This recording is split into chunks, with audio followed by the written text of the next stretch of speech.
tous, merci beaucoup d'être venus pour cette première Vegan Place à Nantes organisée par Nantes Vivante, une toute nouvelle association. Et on va ouvrir tout de suite ce cycle de conférences avec Orlando H. Benta, qui va questionner les relations entre le véganisme, la santé, l'environnement et l'éthique. Et voilà, je lui donne le micro. Bonne conférence.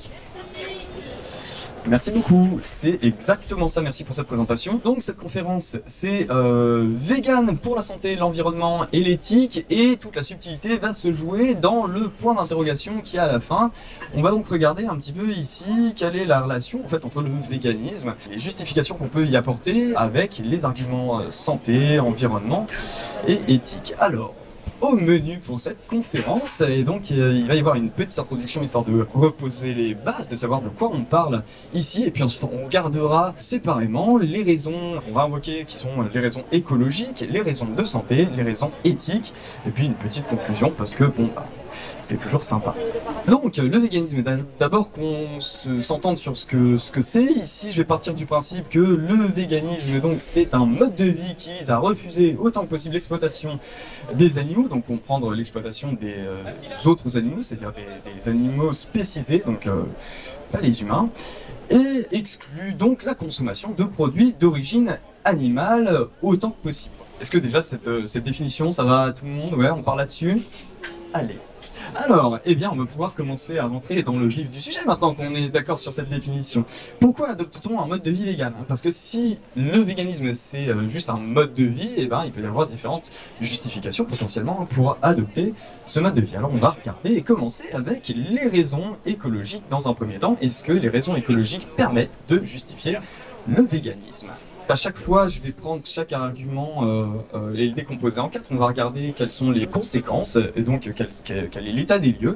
Donc là, on va commencer par l'environnement. Alors, en termes de conséquences, l'exploitation animale, donc on va surtout parler de l'élevage. L'élevage représente 2/3 des surfaces agricoles, sachant qu'il y a 1/3 de pâturage et 1/3 de culture pour les animaux élevés, puisque du coup il va falloir nourrir ces animaux qu'on élève, et pour ça eh bien, on va avoir des champs dédiés, ça représente 1/3 des cultures.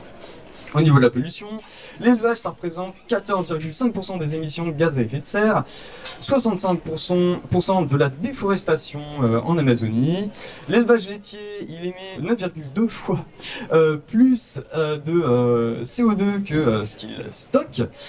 Et un régime végétalien, ça émet 2,5 fois moins de gaz à effet de serre. Les filets de pêche, ça représente 50% du continent de plastique qui flotte dans nos océans. Et au niveau de l'eau, on est toujours autour de 300-400 litres d'eau pour 1 kg de chair d'animal mort. Ce qui représente quand même une certaine quantité, puisque au niveau des végétaux, on est très en dessous de ça. Il y a certains végétaux qui représentent que 30 litres d'eau pour 1 kg. Ça, c'est au niveau des faits, donc on se rend compte qu'il y a quand même des conséquences qui sont assez catastrophiques pour l'environnement au niveau de l'élevage. Moi, je ne vais pas développer plus que ça ici. Tout ce que je viens de dire, vous pouvez le retrouver à plein d'endroits différents sur Internet, notamment sur la page Facebook Veganality qui compile un petit peu toutes les statistiques qui touchent de plus ou moins près au véganisme. Vous pouvez aussi retrouver ça sur viande.info. Toutes les sources sont listées à côté, donc c'est vraiment des sources qui sont sérieuses. Moi, je vais pas développer plus que ça parce que ok, là on voit les externalités, mais est-ce que ces externalités permettent de justifier le véganisme? Ok, on voit les conséquences de l'élevage, en l'occurrence là, sur l'environnement, mais allons plus loin parce que c'est pas le cœur du problème. Le truc, c'est que l'écologisme ne justifie pas le véganisme malgré tout ce que je viens de dire. Tout simplement parce que eh bien, le véganisme, comme c'est le mode de vie qui vise à exclure autant que possible l'exploitation des autres animaux, les produits issus de l'exploitation des autres animaux et les activités, eh bien l'écologie ne permet pas, par exemple, de justifier, de ne pas aller voir une corrida, de ne pas aller visiter un zoo, un aquarium, de ne pas porter de la laine, de refuser l'expérimentation animale, etc. En fait, il y a beaucoup de choses qui sont incluses dans le mode de vie vegan qui finalement ne concernent pas l'écologie. Donc, le véganisme ne peut pas être justifié par l'écologie. Ce qui ne retire rien au fait que être vegan reste préférable en termes de conséquences environnementales. Par contre, l'écologisme, c'est un moyen de l'éthique. C'est-à-dire que si on est écolo, c'est parce qu'on estime que c'est préférable de minimiser son impact sur l'environnement, d'avoir de la biodiversité, d'avoir de l'air qui est respirable, d'avoir de l'eau qui est buvable, donc d'avoir une planète qui finalement est habitable. Et donc ça, c'est un jugement moral d'estimer que c'est préférable. Donc en fait, l'écologie fait finalement partie des raisons éthiques. Alors, on va quand même pouvoir regarder quel est le rapport entre l'écologisme et les autres animaux. Et il y a plusieurs formes d'écologisme. Il y a un premier écologisme qui est l'écologisme anthropocentriste, qui va donc mettre au centre de ses préoccupations les humains humaines, et donc va chercher à avoir une planète qui est habitable, mais parce que finalement, nous, les humains et humaines, y résidons, et donc c'est pas tellement pour les autres animaux, c'est les humains, les êtres humains, qui font partie du cercle de considération morale, et c'est exclusif. On va avoir le biocentrisme, donc l'écologie biocentriste, elle vise à avoir une planète habitable, tout simplement pour protéger la vie en elle-même, donc on va comprendre à l'intérieur du cercle de considération morale les individus qui sont non sentients, comme par exemple les arbres ou les champignons, les petites fleurs. On va avoir une écologie écocentriste qui va prendre comme patient moral les écosystèmes. Donc là, on n'est plus sur l'individu, on est sur le groupe. Et enfin, on va avoir une écologie sentiocentriste qui, elle, va prendre comme patient moral tous les êtres sentients. Donc, les individus capables de ressentir des expériences négatives ou positives. Le fait de faire cette distinction, ça nous permet de refaire le parallèle avec le véganisme, puisque d'un point de vue, si l'écologisme donc est justifié par des principes moraux, c'est au final de l'éthique, eh bien c'est ce cercle de considération morale qui va nous indiquer quel type d'écologie on suit et donc à quel type d'éthique on adhère. Le véganisme pouvant être justifié par du sentiocentrisme, c'est-à-dire le fait de mettre au centre des préoccupations les êtres sentients, eh bien, va incorporer en tant que moyen l'écologisme. J'ai développé un peu ça, on va éviter de détruire la planète, les biens communs, de polluer les sols, l'eau, etc. Parce que ce sont des choses qui ont une valeur instrumentale pour les autres animaux sentients, et même d'ailleurs pour tous les autres sentients, du fait qu'on en dépend. Donc on va pas éviter de couper des arbres ou de raser la forêt amazonienne pour les arbres eux-mêmes, pour les écosystèmes, mais parce que le fait de les raser va avoir des externalités négatives sur les êtres sentients qui en dépendent. Notamment parce qu'on va respirer cet oxygène, que ça va être des habitats, ça va être des zones qui vont permettre de manger, voilà, pour les animaux sauvages. Cette formulation est inacceptable. On va pouvoir regarder ensuite les raisons de santé maintenant. On s'est bien occupé du cas des raisons écologiques, les raisons de santé. Alors là aussi, on est pas mal en termes de chiffres. Hein. Regardons les externalités négatives. Alors pour commencer, regardons les conséquences tout simplement. Le régime végétalien, il est viable à tous les âges de la vie, c'est pas moi qui le dis, c'est les différentes organisations mondiales de la santé, les regroupements de diététiciens, diététiciennes. Il n'y a plus rien à prouver à cet endroit-là, on sait que c'est viable, on sait que ça pose pas de problème. L'important, c'est de se complémenter en vitamine B12, puisque c'est le seul nutriment qu'on ne peut pas trouver dans une alimentation végétale non complémentaire. Tout ça pour dire, il n'y a pas de souci avec le fait d'être végétalien, et maintenant on va pouvoir aller regarder du côté d'un régime omnivore qui va par exemple augmenter le risque de cancer, notamment cancer colorectal, de cancer du pancréas, cancer de la prostate. On va aussi avoir les maladies cardiovasculaires, l'obésité, le diabète de type 2, les différents empoisonnements, notamment avec la consommation d'animaux aquatiques, il y a des dioxines, les PCB, le méthylmercure, voilà des trucs bien sympas, bon appétit. Au niveau des animaux terrestres sauvages, pareil, hein, les mêmes choses, sauf le mercure, plus tout ce qu'il va y avoir au niveau de la chasse, puisque du coup il y a du plomb, du cadmium. Mais ce n'est pas tout. Il y a aussi de l'antibiorésistance qui est responsable de 12 500 décès par an en France et c'est 10 millions de morts par an dans le monde. Et puis ça ne va faire qu'aggraver puisque le problème c'est qu'on bombarde les animaux d'élevage d'antibiotiques et ce qui fait que derrière les antibiotiques qu'on va utiliser pour nous sont moins efficaces puisque les virus s'adaptent. Continuons un petit peu dans la même lancée avec les zoonoses, donc ces maladies qui sont transmissibles des autres animaux aux humains. des humains humaines. Alors là, on a une magnifique guirlande de propositions avec le SRAS, le MERCOV, le virus Nipah, les différentes grippes porcines, hein, H1N1, la fameuse qu'on connaît bien, mais aussi H1N2, H3N1, H3N2, H2N3, enfin voilà, il y a tous les chiffres et les lettres que vous voulez.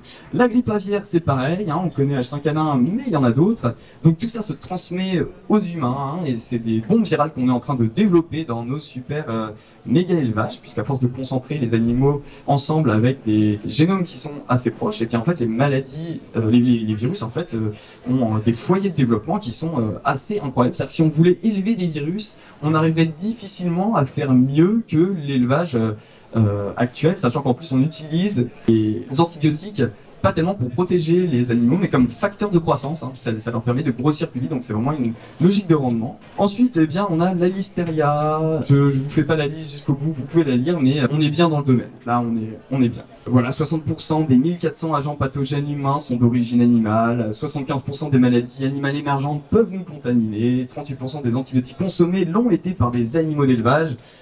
On voit qu'en termes de santé, les externalités négatives sont aussi pas mal, pas seulement sur la consommation directement de produits d'origine animale, mais sur aussi tout ce qui est mis en place en fait pour obtenir ces produits.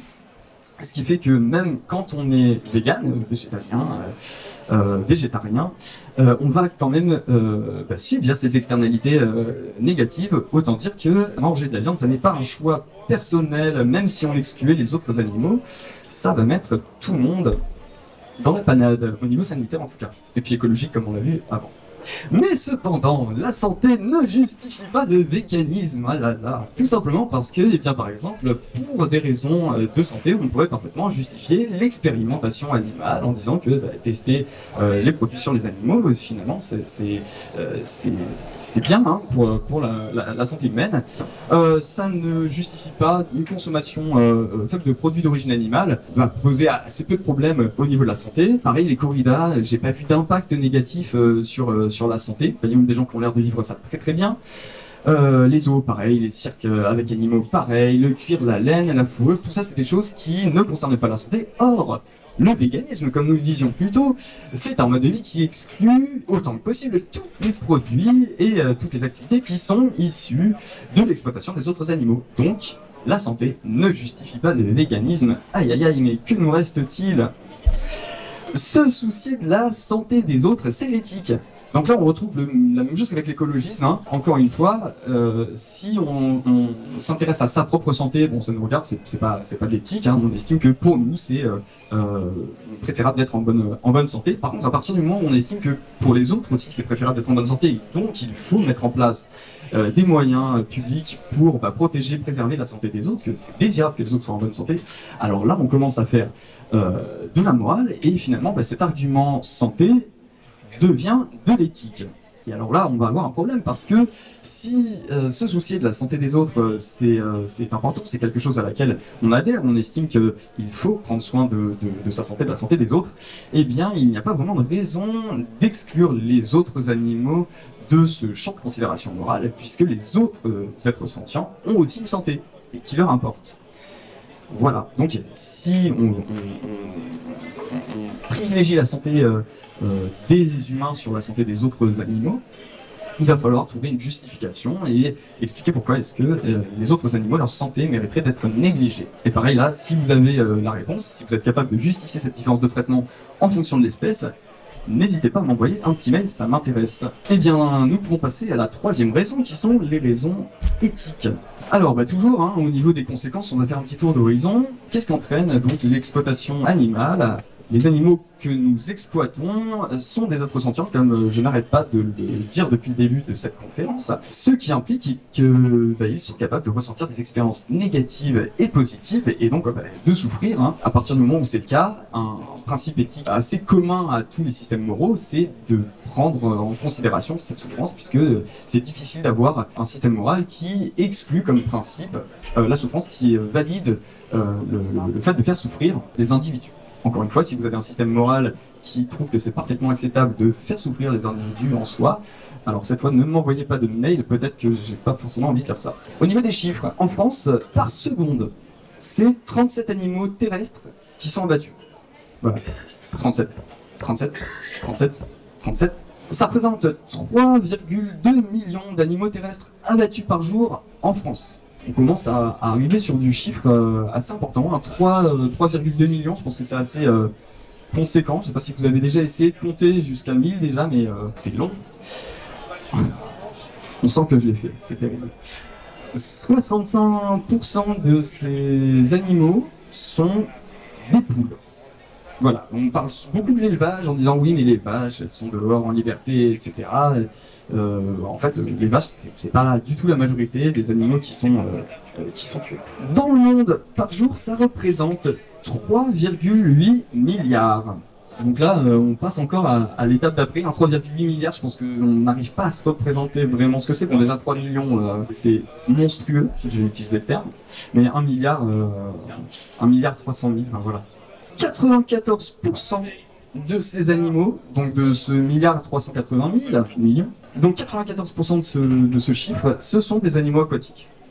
Donc quand on parle d'exploitation animale, quand on parle de tuer des animaux, en réalité, à 94%, on parle de poissons et autres mammifères marins, crustacés, etc. Et n'oublions pas les poulpes, les céphalopodes de manière générale. 80% des animaux qui sont abattus proviennent d'élevage industriel. Et on considère que sur Terre, en temps réel, il y a 50 milliards d'animaux d'élevage vivants. Donc si on fait le rapport par rapport aux 7 milliards d'êtres humains, ça représente quand même un sacré nombre. Bon, ça c'est au niveau des chiffres, hein, on voit que c'est assez impressionnant. Il faut voir que 1380 milliards, ça c'est la fourchette basse parce que c'est possible que ça aille jusqu'à 3000 milliards selon les estimations, puisqu'en fait on est incapable de quantifier le nombre d'animaux aquatiques qu'on tue, puisqu'en fait on les calcule en tonnes.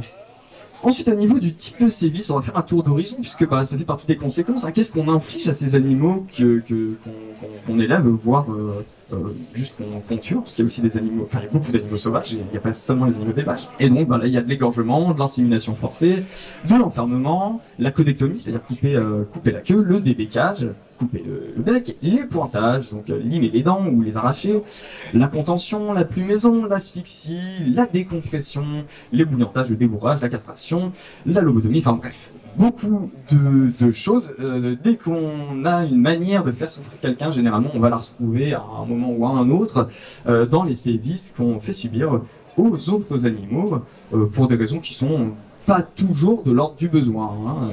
L'éthique, si on veut résumer cet argument comme ça, par contre, ça justifie le véganisme. Et du coup, c'est même un petit peu la seule chose qui le justifie, en tout cas dans un raisonnement valide. Hein. Il peut y avoir d'autres raisons d'être vegan, comme par exemple la pression sociale. Mais en termes d'arguments, si on doit argumenter en fait le véganisme, eh bien la seule justification finalement, c'est l'éthique, le fait d'estimer que l'exploitation animale pose problème, et donc c'est pour ça qu'on la refuse. Et effectivement, quand on refuse l'exploitation animale, ça fait bien le tour de l'exploitation animale qui du coup est le moteur du véganisme, et le principe du véganisme, le refus de l'exploitation animale. Là c'est tautologique, mais c'est dire à quel point c'est évident que il n'y a que cet argument-là. Alors malgré tout, le véganisme, c'est un moyen, ça n'est pas une fin en soi, c'est un moyen pour avoir un monde meilleur, hein, d'où le fait que ça soit un moyen de l'éthique. Ça permet d'avoir un monde meilleur tout simplement parce que ça évite de faire souffrir d'autres animaux, ça permet de favoriser le changement culturel, ça permet de montrer qu'on peut faire autrement, de commencer à rejeter le spécisme. Mais ça permet aussi du coup d'éviter les externalités négatives de l'élevage et de l'exploitation animale de manière générale, comme j'en ai parlé au niveau des stats, que d'ailleurs vous pourrez trouver dans d'autres conférences tout à l'heure qui parleront plus en détail des conséquences sur la santé, des conséquences sur l'environnement. Donc le véganisme, c'est comme ça si on a des principes éthiques qui visent à minimiser les souffrances par exemple. Par contre, le véganisme, ça ne suffit pas. Hein, c'est pas parce que quelque chose est labellisé vegan qu'il est nécessairement éthique. Hein. On va pouvoir parler notamment du fait qu'il y a des produits qui sont véganes dans le sens où ils ne sont pas issus de l'exploitation des autres animaux, mais qui vont quand même poser des problèmes au niveau éthique, notamment parce qu'il va y avoir de l'exploitation humaine, du néocolonialisme, de la pollution à côté. Tout n'est pas bon sous prétexte que c'est vegan. faut pas partir du principe que juste parce que on a un mode de vie vegan, ça y est, on va résoudre tous les problèmes du monde. C'est pas le cas. Le véganisme, à la base, ça n'est censé résoudre qu'un seul problème, c'est le problème de l'exploitation animale, en tout cas au niveau du mode de vie. Et il se trouve que ça a aussi des conséquences positives sur d'autres choses, comme l'environnement, qui malgré tout est un principe éthique, comme on l'a vu, et un moyen de faire attention aux autres animaux malgré tout, hein, et sur sa propre santé, voire la santé des autres humains.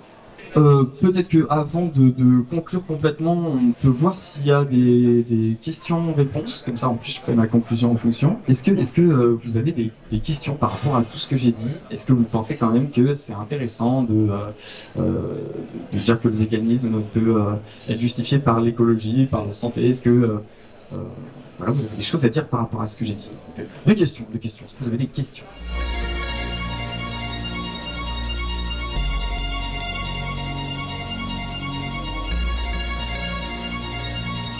Il y a plusieurs manières de répondre à la question en fait. Moi pour l'instant tout ce que j'ai fait c'est un tour d'horizon des arguments santé et des arguments environnementaux pour regarder si effectivement il justifiait le véganisme. Alors factuellement j'ai l'impression d'avoir fait la démonstration que non, ça ne justifie pas puisque le véganisme c'est quelque chose de très spécifique et que si on prend ces arguments de santé ou d'écologisme, on ne va pas faire le tour de tout ce qu'implique le véganisme. On va pouvoir par exemple défendre un régime végétalien ou flexitarien si c'est pour la santé, mais à aucun moment ça ne va toucher les autres aspects de la vie quotidienne, ça va seulement toucher à l'alimentation. Si on parle de l'environnement, on se rend compte qu'il y a toujours des exceptions qui vont faire que l'argument lui-même, si c'était notre objectif, ça ne permettrait pas de justifier le véganisme. Donc ça, on est juste sur un état des lieux. Maintenant, au niveau stratégique, on se rend compte que quand les gens ont déjà changé leur mode de vie, c'est plus simple pour eux d'accepter certaines idées. Et donc, il y a beaucoup de gens qui arrivent au véganisme parce que, à la base, par sensibilité écologique, elles sont devenues végétaliens ou végétaliennes, ou pour des raisons de santé d'ailleurs, ou parce que des personnes qui font du sport à un certain niveau et qui, du coup, ont décidé d'être végétaliens ou végétaliennes pour améliorer leur performance. Eh ben, vont se retrouver à être moins en résistance par rapport aux arguments éthiques, aux autres arguments, en tout cas éthiques, et du coup vont finir par devenir véganes. Donc ce cheminement, on peut le prendre en compte quand on discute avec les gens. Moi, d'un point de vue stratégique, je pense quand même qu'il faut constamment revenir à la thèse et rappeler pourquoi on fait les choses, et que même quand on parle d'environnement, en réalité on parle d'éthique. Quand on parle de santé, on parle d'éthique. Et donc, si on remonte à la racine de nos systèmes moraux, on va en arriver à probablement faire souffrir, ça pose problème. Il n'y a pas de raison d'exclure de nos cercles de considération morale des êtres sentients. Et donc, s'il faut les inclure, ça veut nécessairement dire qu'il faut refuser leur exploitation, tout ce qui leur nuit. Et donc, en fait, le véganisme peut se justifier même avec des arguments écologiques si on remonte à la racine de pourquoi est-ce qu'on est écolo. En tout cas, si on est écolo dans une logique sentio-centrée, comme j'en ai parlé tout à l'heure, et pas biocentré ou anthropocentré.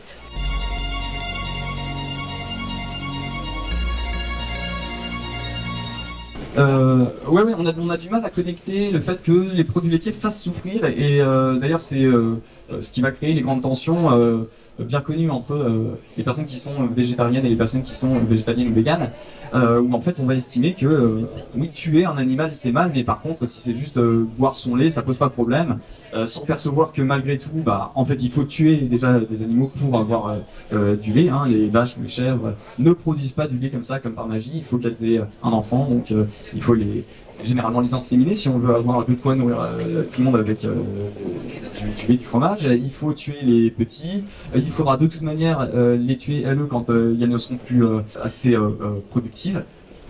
Mais en plus de ça, le fait de continuer de consommer des produits d'origine animale comme du miel, du lait, des œufs, ça maintient ce rapport de domination donc spéciste qui fait que on estime que les autres animaux peuvent être des outils de production, peuvent être des outils des biens de consommation, et qu'il n'y a aucun problème au fait de les utiliser. Alors qu'à partir du moment où on va considérer un patient moral comme un objet, une possession, en fait on lui retire justement sa patience morale, et donc ça n'est plus un sujet, ça n'est plus un individu avec ses propres intérêts dont il faut respecter les intérêts, ça devient juste un outil, et bien le traiter devient un hasard. En fait, si on se retrouve à bien traiter un objet, quelque chose qu'on estime comme étant juste une possession, dont les intérêts sont secondaires à notre propre envie, notre propre besoin, ça ne peut pas entraîner des bonnes conditions de traitement. Et donc c'est important si on estime qu'il faut respecter les intérêts des autres individus et bien refuser n'importe quelle forme d'exploitation, puisqu'on arriverait à nouveau sur une différence de traitement et une négligence des intérêts, puisque leur intérêt serait secondaire par rapport aux intérêts que nous-mêmes on aurait de tirer profit d'eux.